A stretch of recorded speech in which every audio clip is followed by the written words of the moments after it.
¿Qué clase de mujer le suplica a Dios por un hijo con lágrimas y temblor solo para entregar a ese mismo hijo cuando su oración es respondida no por miedo, no por presión, sino como un acto radical desgarrador de adoración?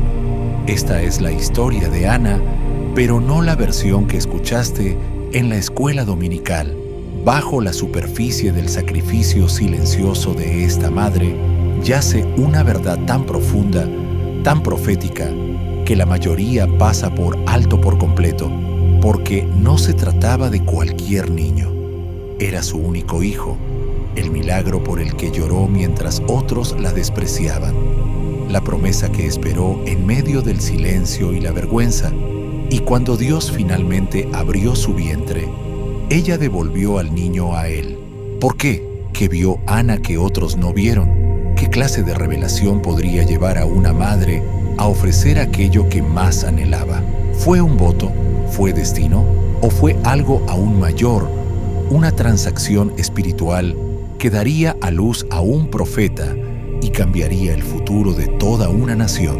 Si alguna vez has puesto algo precioso en el altar, si alguna vez confiaste en Dios con tu dolor, tu promesa o tu proceso, entonces comenta 767 abajo.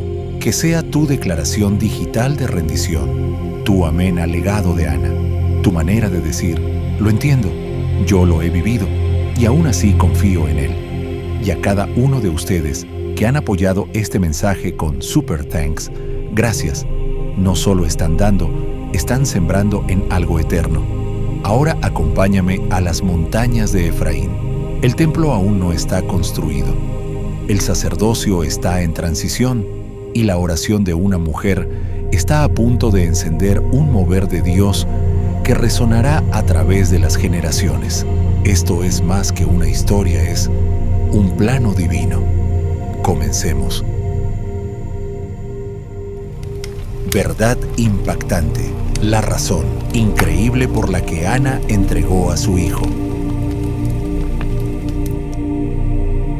En los días en que los jueces gobernaban y el clima espiritual de Israel cambiaba como arena al viento ardiendo en devoción, un momento y cayendo en desobediencia, al siguiente vivía una mujer cuya historia, aunque contada en silencio, cargaba un peso eterno. Su nombre era Ana.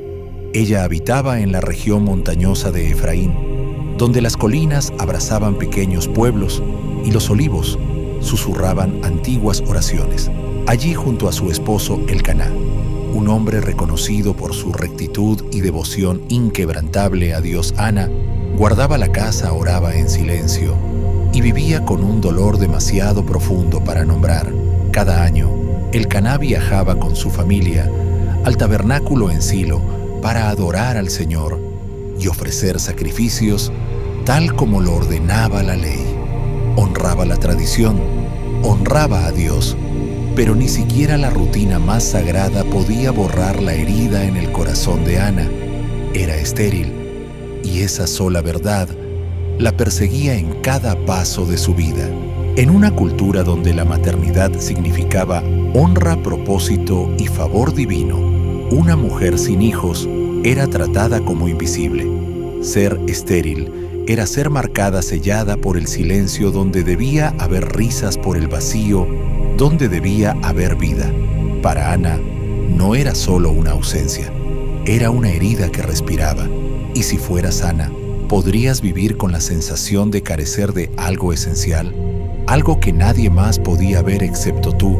A pesar de la bondad de Elcaná, a pesar del ritmo de adoración y sacrificio, Ana vivía con una agonía privada que nunca cesaba.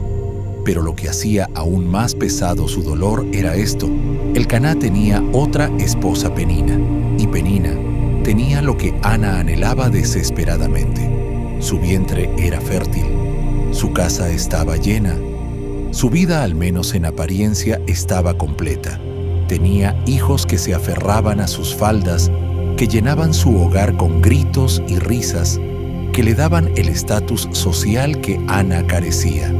Y Penina no lo ocultaba. De hecho, parecía deleitarse perversamente en recordarle a Ana su esterilidad. No siempre era directo. A veces era un comentario casual en la cena o la exagerada fatiga de manejar tantos hijos. Otras veces era agudo y calculado. Su casa rebosaba de alegría, pero su lengua destilaba desprecio. Oh, Ana, podía decir con falsa simpatía, si tuvieras pequeños entenderías lo agotador que es. Sonreía dulcemente, pero sus palabras eran dardos envenenados. Y Ana sentía cada uno de ellos.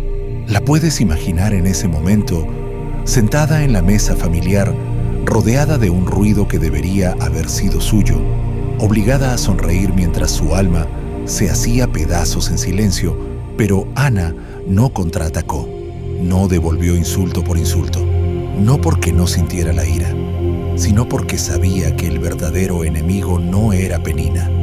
La herida que cargaba no era solo rivalidad, era el silencio del cielo, las oraciones sin respuesta, las largas noches, la voz de Dios que no pronunciaba su nombre como ella anhelaba, y aún así resistía, incluso cuando las lágrimas empapaban su almohada, incluso cuando se sentía invisible. Y el Caná, fiel, amoroso, el Caná lo notaba.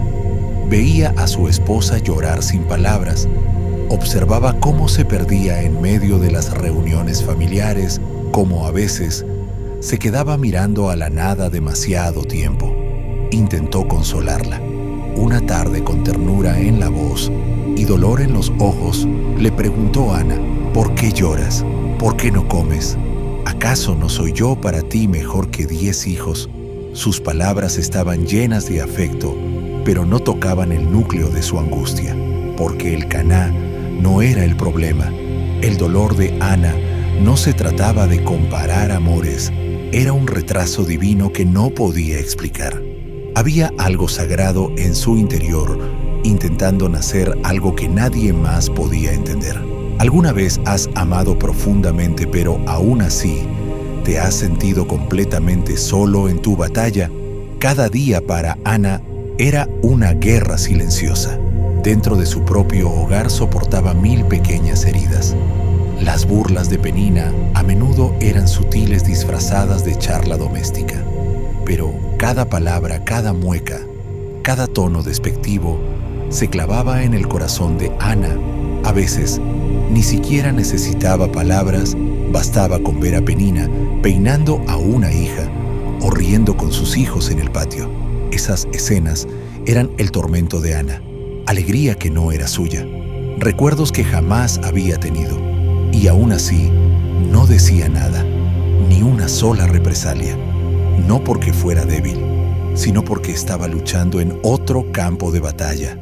Esto era más que un hijo, era cuestión de pacto, de identidad, del silencio ensordecedor entre sus oraciones y la respuesta de Dios.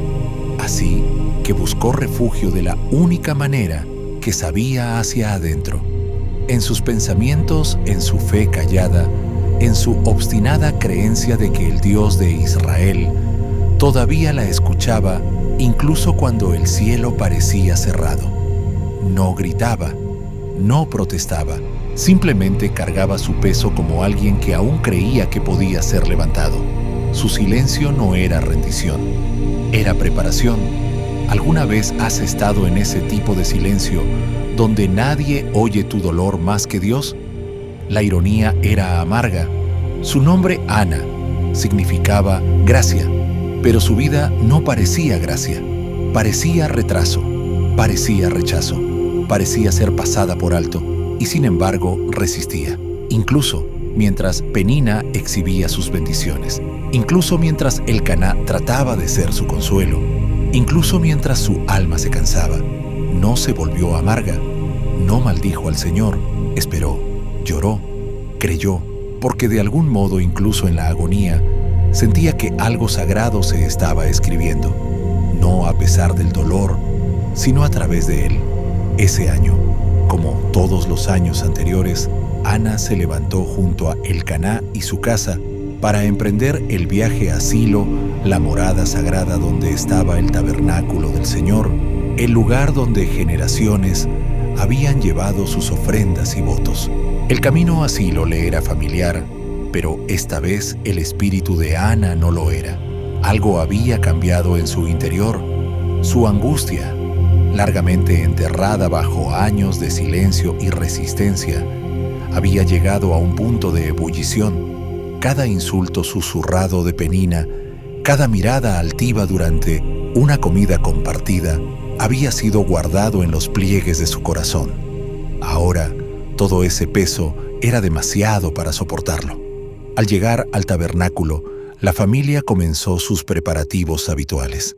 Elcaná, con calma devota, guiaba a los suyos en adoración.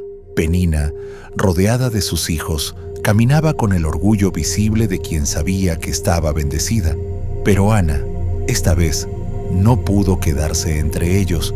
Con pasos decididos, se apartó de todos, no por amargura sino por urgencia, no para huir sino para buscar. Necesitaba estar sola, no con Elcaná, no entre las burlas, sino cara a cara con aquel que realmente veía su dolor. Hay momentos en los que uno comprende que el rompimiento no vendrá a través de conversaciones ni consuelos, sino de una confrontación con el cielo. Si fueras Ana, te alejarías del ruido, te apartarías de quienes no entienden tu dolor solo para estar a solas con Dios. Encontró un rincón apartado junto al tabernáculo, quizás junto a una columna de piedra o bajo la sombra de una cortina donde ningún ojo la seguía, donde ninguna voz la interrumpía. Y allí Ana cayó de rodillas. El peso de los años se desplomó con ella.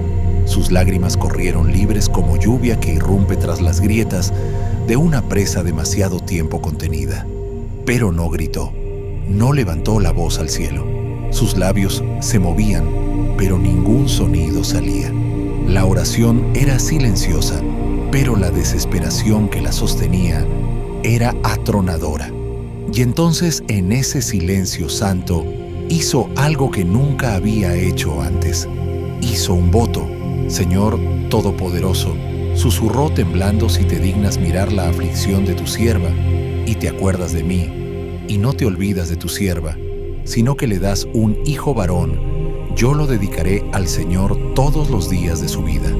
1 Samuel 1:11. No era un soborno, era rendición.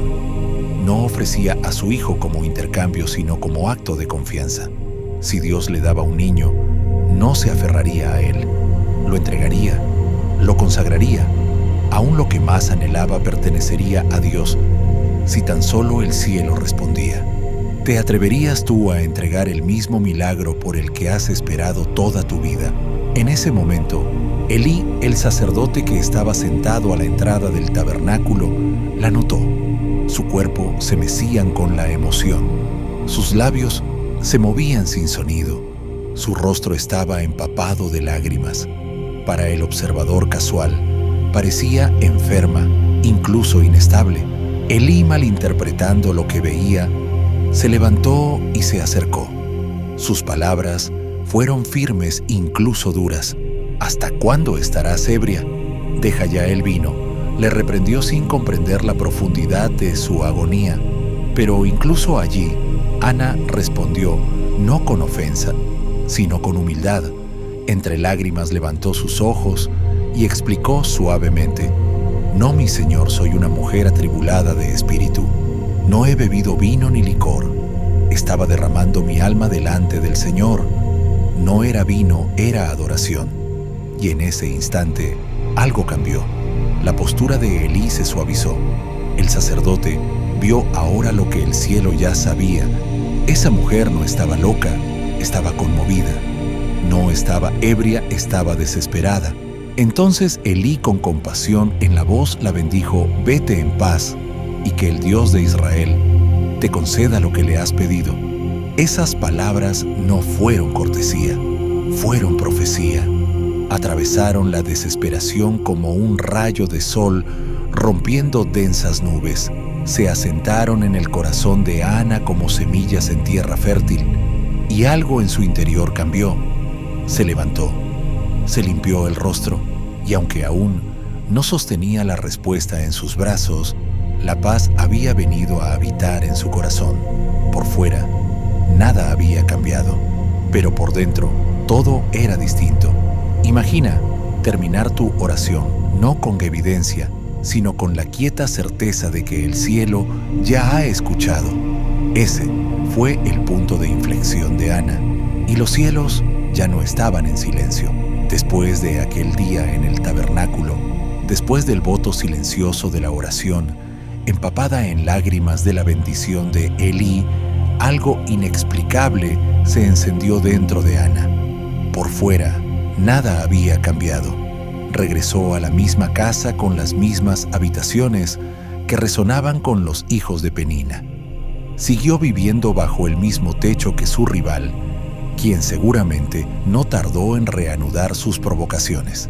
Su vientre seguía vacío, sus brazos aún desnudos, pero en su interior algo sagrado se había asentado. No era negación, no era ilusión, era paz.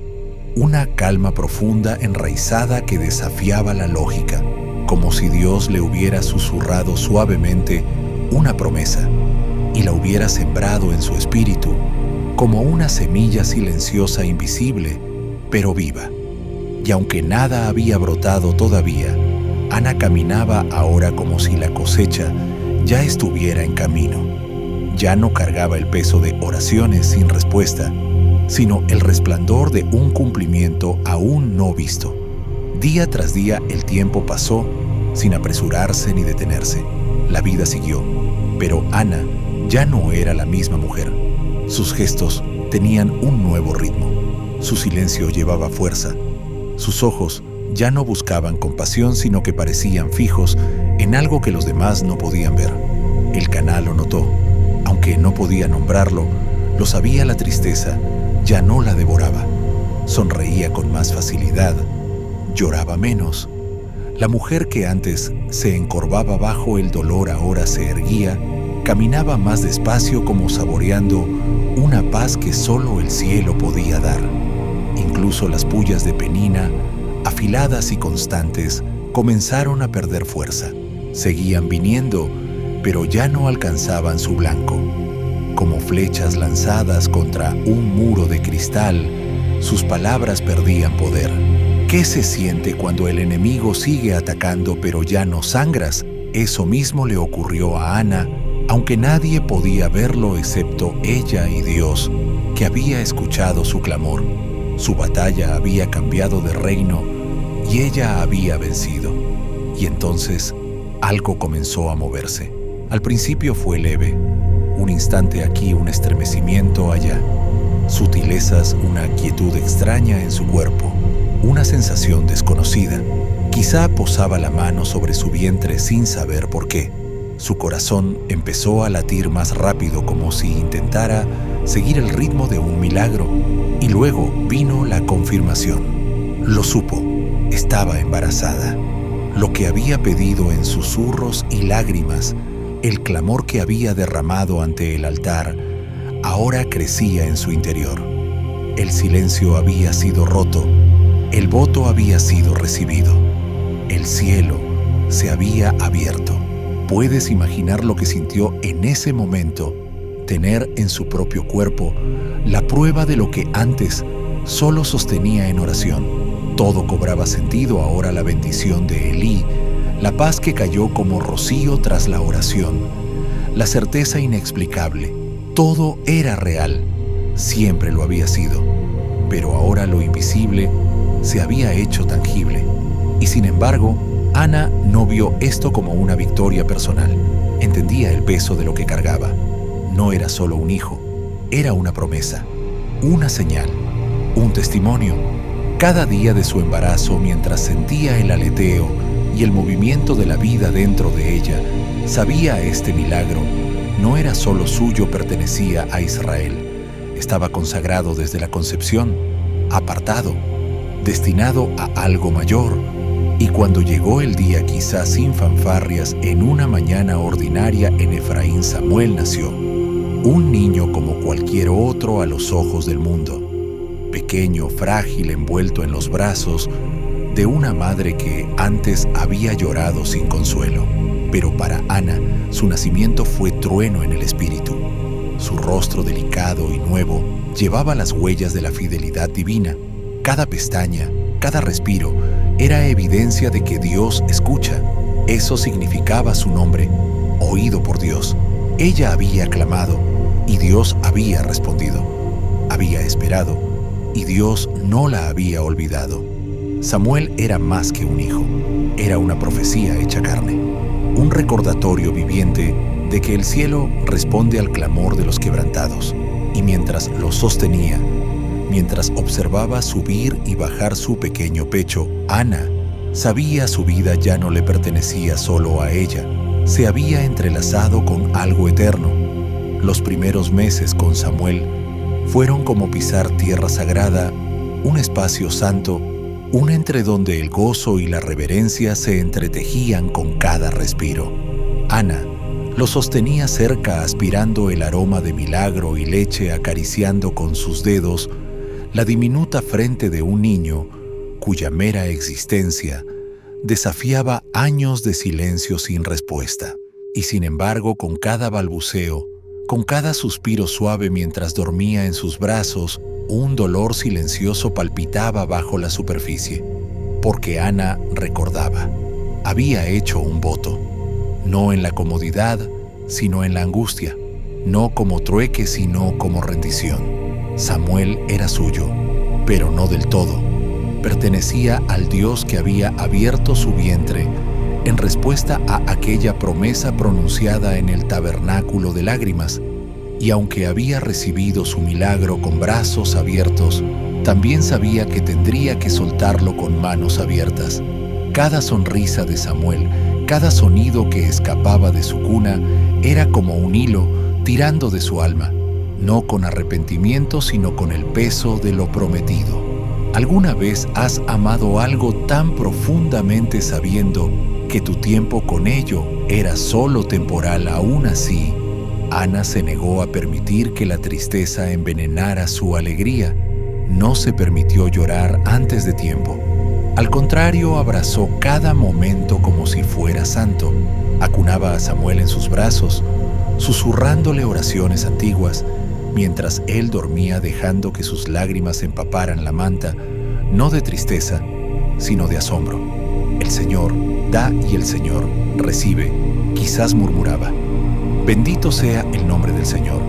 Elcaná estaba a su lado no como espectador pasivo, sino como un hombre que entendía el costo de la consagración. Aunque Samuel también era su hijo, el primero de la mujer que amaba, Elcaná no cuestionó el voto, no intentó intervenir, lo respetó, lo apoyó. En su hogar el niño no era solo una bendición, sino una ofrenda que no retendrían. ¿Qué clase de amor se necesita para preparar el corazón a entregar lo que más amas? El tiempo, siempre indiferente, pasó rápido como el viento que se apresura antes de una tormenta. Un día, Samuel todavía balbuceaba. Al siguiente, tambaleaba sobre sus pies, extendiendo las manos con creciente curiosidad. Ana lo observaba todo con los ojos abiertos, contando cada logro, guardando cada recuerdo. Pero en lo más profundo de su alma, un reloj avanzaba.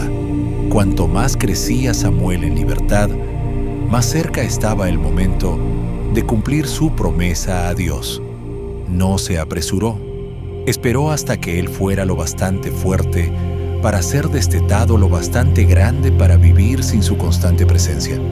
No lo entregaría en fragilidad, lo enviaría en fortaleza.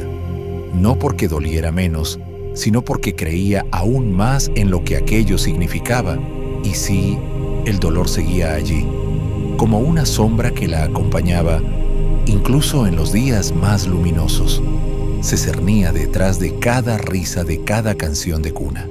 Pero nunca la venció, porque Ana sabía que esta historia no se trataba solo de una madre y un hijo. Se trataba de obediencia, de destino, de legado. ¿Qué pasa si el costo de tu milagro es dejarlo ir?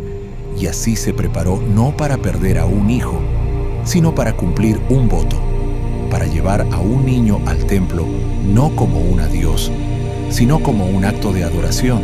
El mundo tal vez nunca lo entendería, pero el cielo sí. El día había llegado, ese día que Ana siempre supo que vendría, aunque en lo profundo de su corazón deseaba que tardara un poco más. La luz de la mañana se extendía sobre las colinas de Efraín suave y dorada, como si el mismo cielo estuviera dando testimonio de lo que estaba a punto de suceder. Ana tomó la pequeña mano de Samuel entre las suyas, los mismos deditos que había contado uno por uno al nacer, ahora aferrados con inocente confianza. El Caná caminaba a su lado firme y silencioso, honrando el voto con cada paso hacia Silo. El corazón de Ana era una tormenta de contradicciones, alegría y tristeza, gratitud y duelo, paz y dolor, todo entrelazado en una tensión sagrada. Ella había orado por este hijo, lo había llevado en su vientre, lo había amamantado, lo había amado, y ahora estaba a punto de devolverlo, no por obligación sino por obediencia, porque esto nunca se trató solo de tener un hijo, sino de cumplir una promesa al Dios que escucha el clamor de la estéril.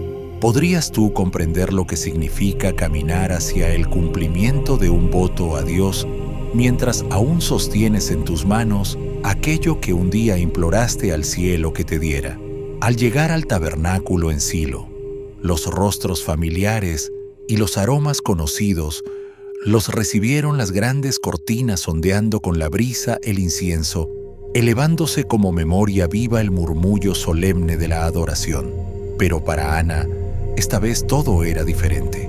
Ese ya no era solo un lugar de oración, era el altar de la entrega, el mismo sitio donde años atrás había caído de rodillas en agonía, llorando sin sonido. Era ahora el lugar donde su voto se cumpliría. Samuel estaba junto a ella, apenas un niño pequeño, demasiado joven para entenderlo todo, pero lo bastante grande para caminar por sí mismo, para pararse en la casa del Señor con ojos grandes y curiosos. Quizás tiró de su manto o buscó su rostro sin comprender del todo el peso de aquel momento, pero lo bastante inocente para no cargarlo como una herida. Y entonces lo vieron Elí, el mismo sacerdote que alguna vez confundió la agonía de Ana con embriaguez, el mismo que la había bendecido con palabras que ahora resonaban como profecía. Estaba de pie en la entrada tal como entonces, y al acercarse, Ana sintió cómo el tiempo se doblaba sobre sí mismo. El pasado y el presente se encontraron, la oración, la promesa, el hijo. Ana apretó más fuerte la mano de Samuel, dio un paso al frente, y con voz apenas temblorosa, pronunció palabras nacidas no solo del recuerdo, sino del cumplimiento. Perdóneme, mi Señor, tan cierto como usted vive, yo soy aquella mujer que estuvo aquí junto a usted orando al Señor.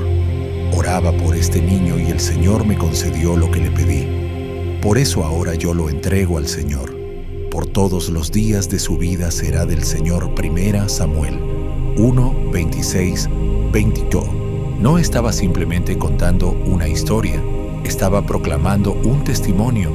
El niño que se erguía allí no era solo la respuesta a su clamor, era la prueba de que Dios escucha, Dios recuerda y Dios cumple.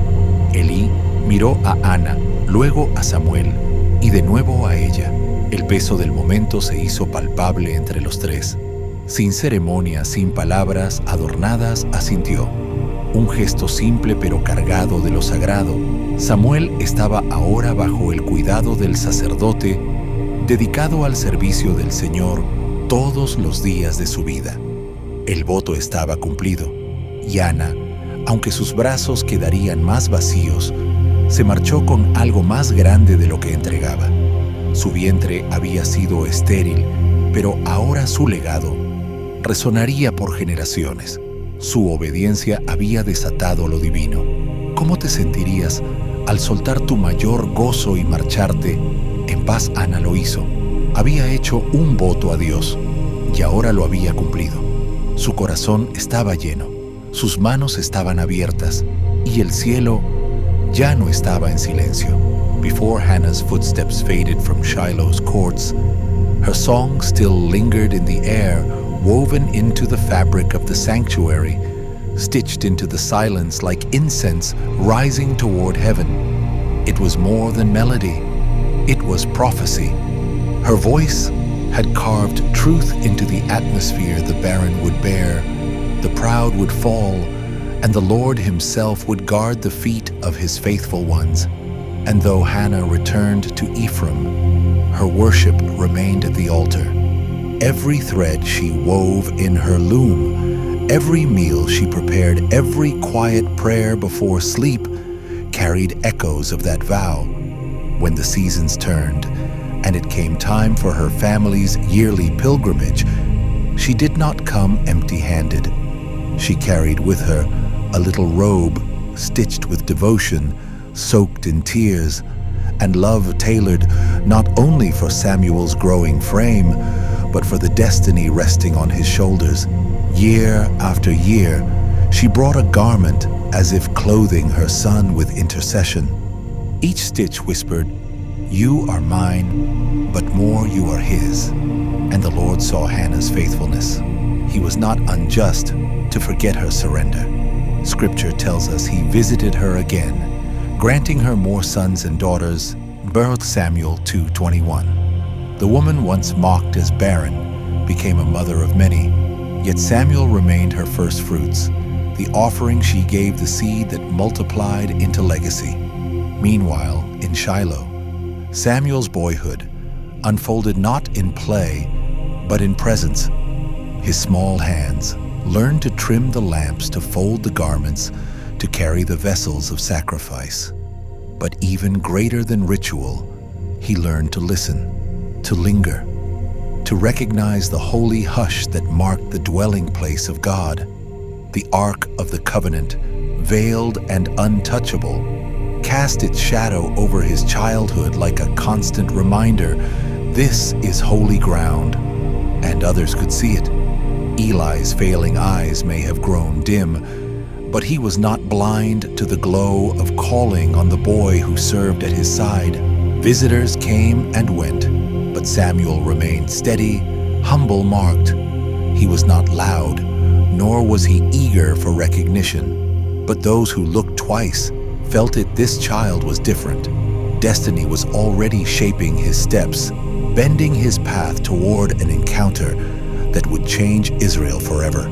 For soon, when the lamp of God was flickering low and the priesthood was waning, the silence of heaven would be broken. A boy lying on the temple floor would hear his name spoken not by man, but by God himself. Samuel, Samuel. The child Hannah had once begged for in anguish, the son she had surrendered in obedience, was about to become the voice through which God would thunder across a nation. All because one woman chose to worship with her womb, and then again with her open hands. A medida que los años avanzaban suavemente los pies de Ana, nunca olvidaron el camino a Silo. Año tras año, hacía la peregrinación sagrada no solo como adoradora, sino como madre. Cada vez que subía por aquellas colinas familiares, sus manos llevaban un regalo, pero su corazón llevaba algo más profundo, el recuerdo. Una túnica pequeña, no tejida por siervos, sino por sus propias manos. Cada hilo atravesado no solo para dar calor, sino como oración. Cada puntada contenía una bendición susurrada. Cada pliegue era un abrazo que ya no podía dar en persona. Era su manera de permanecer cerca del hijo que una vez había entregado la intercesión de una madre en forma de tela. ¿Y tú? ¿Cómo te sentirías preparando ropa para un hijo destinado a vivir una vida de la cual ya no podría ser parte cuando veía a Samuel en cada visita? No se trataba solo de lo alto que había crecido, aunque su estatura ciertamente cambiaba lo que le quitaba el aliento. Era otra cosa la manera en que se movía la sabiduría en sus ojos, el peso de la reverencia en cómo se paraba ante el altar. La gracia se aferraba a él como una segunda piel. No era enseñada, era impartida. Y Ana, observando en silencio desde la distancia, sabía lo que estaba presenciando no solo madurez, sino formación divina. Dios no solo estaba usando a Samuel, lo estaba moldeando. Cada año Samuel parecía diferente, no porque dejara atrás sus vestiduras, sino porque crecía más profundo en su propósito.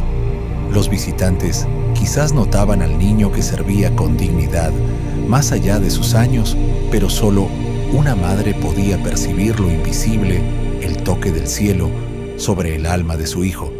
Y mientras lo miraba, el corazón de Ana no se dolía de arrepentimiento, ardía de gratitud, porque el Dios que una vez había parecido guardar silencio, había estado escribiendo una obra maestra todo el tiempo. Pero el Señor, en su infinita compasión, tampoco se había olvidado de Ana, la mujer que alguna vez caminó por su casa escuchando solo el eco de oraciones, sin respuesta. Ahora encontraba sus pasillos llenos de risas, pasos y carcajadas de pequeños. Dios no solo devolvió lo perdido, lo multiplicó. 3 hijos, 2 hijas, 5 vidas que ella ni siquiera había pedido, pero que le fueron dadas de todos modos. Cada niño era un testimonio viviente de que Dios no olvida a los fieles y de que Él recompensa la entrega no con vacío, sino con abundancia. Él da un hogar a la estéril y la convierte en feliz madre de hijos. Aleluya, Salmo 113:9. ¿Puedes imaginarlo? El hogar que una vez fue silencioso, ahora palpitaba con los sonidos del juego de las comidas, compartidas de los cuentos y canciones, de cunas susurradas sobre las cunas. Y en medio de todo eso, Ana nunca dejó de pensar en Samuel. Él fue su primera promesa, su primera ofrenda, el hijo del voto. Y aunque ahora tenía más hijos en sus brazos, Samuel seguía siendo su puente entre lo natural y lo divino. Mientras bañaba a su pequeño, pensaba en él encendiendo la lámpara en el tabernáculo. Mientras preparaba comidas, recordaba la oración que cantó el día que lo entregó. Mientras acunaba a su hija para dormir, evocaba las palabras de Elí, la confirmación de que Dios había escuchado. Y en medio de todo, Ana sonreía, porque sabía su hijo no solo estaba sirviendo en la casa de Dios, era parte de un movimiento, de un plan, de un destino mucho más grande de lo que ella jamás había soñado. Y ella, por medio de la entrega, había sido parte de darlo a luz. En el tabernáculo, con el paso de los años, Samuel comenzó a percibir la presencia de Dios con una claridad creciente. Aunque aún era joven, algo crecía dentro de él, una conciencia sutil y sagrada de que estaba siendo apartado. No sabía cómo explicarlo, pero era como si el aire a su alrededor fuera distinto, como si el silencio dentro del lugar santo llevara un peso. Aun cuando no comprendía, sentía que su vida formaba parte de algo más grande que su propio nombre. Una noche, la quietud sobre Silo se sentía más densa de lo habitual. Las lámparas de Dios aún parpadeaban, arrojando una luz tenue sobre las paredes del santuario. Afuera el campamento dormía. Dentro, Elí descansaba en su habitación, y Samuel, fiel como siempre, dormía en su lugar junto al arca de Dios. La atmósfera era profunda, callada, como si el tabernáculo mismo contuviera la respiración. Entonces sucedió. Una voz rompió el silencio, no fuerte pero clara e inconfundible. Llamó su nombre suavemente pero con autoridad: Samuel. El sonido no era lejano. Se sentía cercano, íntimo, casi como si hubiera sido pronunciado desde dentro de su propio pecho. Samuel abrió los ojos, sorprendido pero seguro. Se incorporó, miró alrededor y sin vacilar, se levantó y fue hacia Elí. Entró en la cámara del anciano, su voz aún marcada por el sueño, cuando preguntó: «¿Me llamaste?».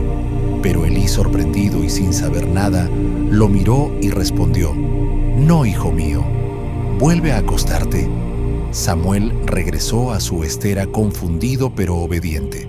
Se acostó de nuevo con la voz aún resonando suavemente en su memoria. Apenas comenzaba a dormirse cuando volvió a escucharse exactamente igual que antes. Samuel. Sus ojos se abrieron de par en par. No había duda, alguien lo había llamado.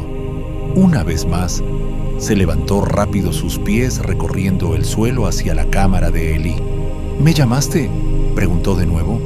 Elí lo miró por segunda vez y dijo: No te he llamado, hijo mío.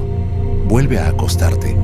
Samuel obedeció, pero ahora algo en el aire estaba cargado como si la voz pudiera volver. Y volvió. Una tercera vez, igual de clara, igual de cercana: Samuel. De nuevo Samuel se levantó y fue hacia Elí. Esta vez algo se encendió en el sacerdote anciano. Aunque su cuerpo estaba cansado, su espíritu despertó al patrón. Su mirada se agudizó al observar al muchacho y comprendió lo que estaba pasando. No era un sueño, era un encuentro divino. Elí, ahora alerta en espíritu, le dijo: Ve, acuéstate. Y si te llama otra vez, responde: Habla, Señor, que tu siervo escucha. Samuel asintió, aún inseguro pero confiado. Había algo en la voz de Elí, un peso, una reverencia callada que lo llevó a tomar en serio cada palabra. Volvió a su lugar junto al arca, la presencia sagrada presionando suavemente sobre su joven corazón. El tabernáculo volvió a quedar en silencio, pero en ese silencio, Samuel ahora esperaba con oídos atentos y alma expectante. Y entonces volvió a suceder. La voz vino otra vez, y esta vez Samuel estaba listo. Se levantó en el silencio con el corazón latiendo fuerte bajo la delgada túnica de lino y pronunció las palabras que Elí le había enseñado, palabras que parecían casi demasiado sagradas para decirlas en voz alta: Habla, Señor, que tu siervo escucha. Y el cielo respondió. En ese instante, la atmósfera cambió. La quietud del tabernáculo ya no era simplemente la calma de la noche, era presencia. Dios habló, no a través de trueno ni de fuego, sino mediante una voz que se asentó profundamente en los huesos de Samuel. Las palabras no fueron casuales, eran pesadas, deliberadas, cada una cargada con el peso de la justicia divina y de un cambio irreversible. El niño, que había pasado sus días barriendo suelos, encendiendo lámparas y observando silenciosamente los rituales, ahora se encontraba en el centro de la revelación. El mismo Dios que había llamado a Moisés desde una zarza ardiente ahora hablaba directamente con él, con un niño. Dios desplegó ante él un mensaje mucho más allá de lo que Samuel podía esperar. No fue una palabra suave de consuelo, fue una profecía clara y severa. El juicio contra la casa de Elí llegaría. Los pecados de sus hijos nunca arrepentidos no quedarían sin respuesta. Y Elí, aunque siervo de Dios, no los había frenado. Estoy por hacer en Israel algo que hará estremecer los oídos de todo el que lo oiga, dijo la voz. Samuel escuchó con las manos temblorosas y los ojos abiertos en la oscuridad. No lo entendía del todo, pero algo dentro de él, algo antiguo y firme, reconoció el peso de lo que estaba recibiendo. No era un sueño pasajero, no era una impresión fugaz, era un llamado. Y el llamado siempre traía consigo un costo. Cuando la voz cesó, la quietud que regresó ya no era la misma de antes. Llevaba un peso santo, como si el mismo tejido del tabernáculo hubiera cambiado. El silencio ya no estaba vacío, estaba lleno de lo que acababa de ser dicho, como si el aire contuviera la respiración con él. Esa noche se había cruzado una línea. El niño que se había acostado con preguntas despertó como profeta. Su vida nunca volvería a ser la misma. La mañana llegó lenta, callada. La luz se filtraba entre las rendijas de las paredes de madera. Samuel permanecía inmóvil con el corazón lleno, la boca cerrada. Temía lo que vendría después. ¿Cómo podría hablarle a Elí? ¿Cómo repetir aquellas palabras al hombre que lo había criado, instruido y llamado hijo? Y sin embargo, cuando Elí vio el rostro de Samuel, lo supo. Había un peso allí que no podía ocultarse. Y Elí, que había visto el arca, que había vestido el efod, que había estado en lugares santos, habló con suavidad, pero con firmeza. ¿Qué fue lo que te dijo? No me ocultes nada. Samuel dudó, pero solo un momento. Con respiración firme y una voz aún suave de niño, le contó todo. No se reservó ninguna palabra, no suavizó ninguna parte. Y mientras las palabras salían de sus labios, Elí escuchó en silencio su rostro quieto, pero su corazón ya entregado a lo que sabía que no podía evitar. Es el Señor, dijo al final con la mirada distante, pesada de rendición. Que haga lo que bien le parezca. Y con eso, la verdad fue dicha y la transición sellada. El sacerdote de ayer entregó al profeta de mañana, y el niño, que una vez respondía a los hombres, ahora respondía a Dios. La historia de Ana y Samuel es más que un momento en la historia bíblica, es un espejo para nuestras propias vidas. Es el recordatorio de que los mayores rompimientos a menudo comienzan en los lugares más privados, en lágrimas que nadie ve en oraciones, que nadie escucha en largas temporadas de espera, donde el silencio parece una negación. Pero la historia de Ana demuestra algo sagrado. Dios no pasa por alto a los corazones rendidos. Lo que Ana ofreció no fue solo a su hijo, fue su control, su derecho a aferrarse a aquello por lo que había esperado. Y al entregar lo que más amaba, desbloqueó algo mucho más grande que la satisfacción personal. Se convirtió en parte de algo eterno. Esa es la belleza de la rendición, se siente como sacrificio, pero en las manos de Dios se convierte en estrategia. Y esa estrategia todavía transforma vidas hoy. Tal vez has estado orando por algo durante años. Tal vez tu vientre no sea físico sino emocional, un lugar estéril en tu interior donde los sueños se han marchitado y el silencio se ha vuelto familiar. Deja que Ana te recuerde, Él te escucha. Incluso cuando nadie más lo hace, incluso cuando no tienes palabras, incluso cuando parece demasiado tarde. Y si estás dispuesto no solo a pedir sino a confiar, entonces lo que entregues puede volver no solo como respuesta, sino como asignación. Un Samuel. Creo que hay muchos Samueles esperando nacer a través de una fe radical. No solo hijos, sino llamados, ministerios, ideas, sanidades, reconciliaciones. Pero la clave es la rendición. Así que al cerrar este mensaje te invito a reflexionar. ¿Qué he estado reteniendo que Dios me está pidiendo que le devuelva? Y si mi demora no es un castigo, sino una preparación. Y si Dios no solo está respondiendo mi oración, sino invitándome a un legado. Si esta historia tocó tu corazón o te recordó a alguien que ha estado orando en la oscuridad, compártela con esa persona. No guardes el ánimo solo para ti. Si crees en el poder de la fe rendida, haz clic en me gusta. Suscríbete para más revelaciones bíblicas como esta y activa la campanita de notificaciones para que nunca te pierdas un momento de inspiración. Gracias por mirar, por participar y por caminar este viaje con nosotros. Que lleves la fe de Ana, el llamado de Samuel y la paz de Dios donde quiera que vayas. Y recuerda, lo que entregas no desaparece, se multiplica